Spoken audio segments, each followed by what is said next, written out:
The death toll in the suicide bombing at a mosque in the Pakistani city of Peshawar continues to rise.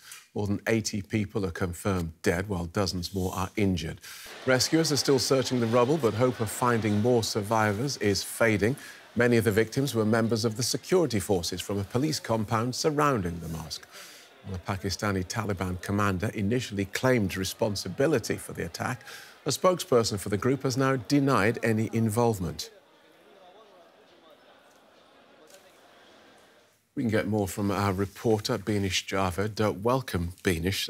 First of all, talk us through what happened. So Phil, a suicide bomber, blew himself in a mosque that was packed with more than 300 worshippers. Eyewitnesses say the suicide bomber was in the first row when the prayer service was going on, and the impact of the blast was so high that the roof collapsed. A lot of people were crushed under the debris. We know yesterday the death toll was 59, but a lot of injured couldn't survive, and a lot of people crushed under the debris couldn't survive, and death toll has now crossed more than 80. There were frantic scenes at the hospital. People rushed to the hospitals to find information about their loved ones. There were calls for blood donation. So there is a lot of sadness, shock, but also anger, because this mosque was in a very secure, protected environment, protected part of the city of Peshawar. So there is definitely a lot of sadness, but also a lot of anger.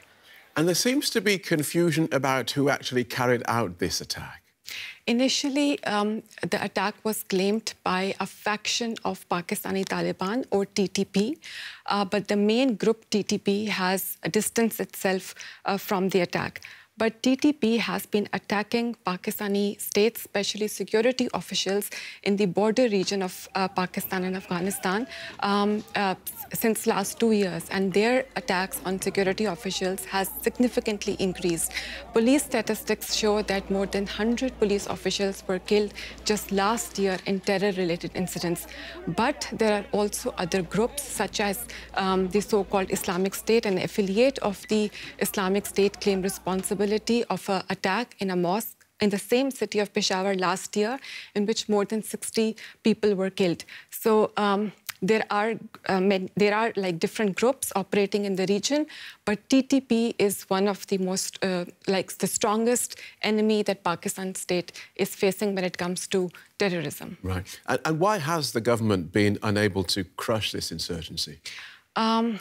There have been military operations to crush the insurgency, especially after 2014, when a school was attacked by TTP, in which more than 120 children were killed. And after that, there was kind of a consensus in the government that they have to go and attack these militants. And briefly, from 2015 to 2020, there was a decrease in terror-related incidents in Pakistan. But since Afghan Taliban took over in Afghanistan, number of attacks have increased in Pakistan. And the current government also blames the former government of Imran Khan.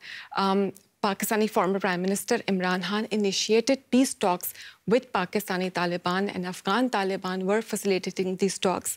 Now, the critics say that these talks emboldened Pakistani Taliban, because during these talks, as a compensation, the former Prime Minister asked many of the fighters of Pakistani Taliban to come to Pakistan, and there was a plan to rehabilitate them as long as they lay down their arms. But it didn't happen. There was a truce signed between the two parties. Pakistani Taliban also broke that agreement. And the current government also blames the Afghan Taliban in Afghanistan for facilitating Pakistani Taliban, for providing them safe haven. So it's a complicated situation. Thank you for talking us through it. DW reporter Beenish Javed, thank you.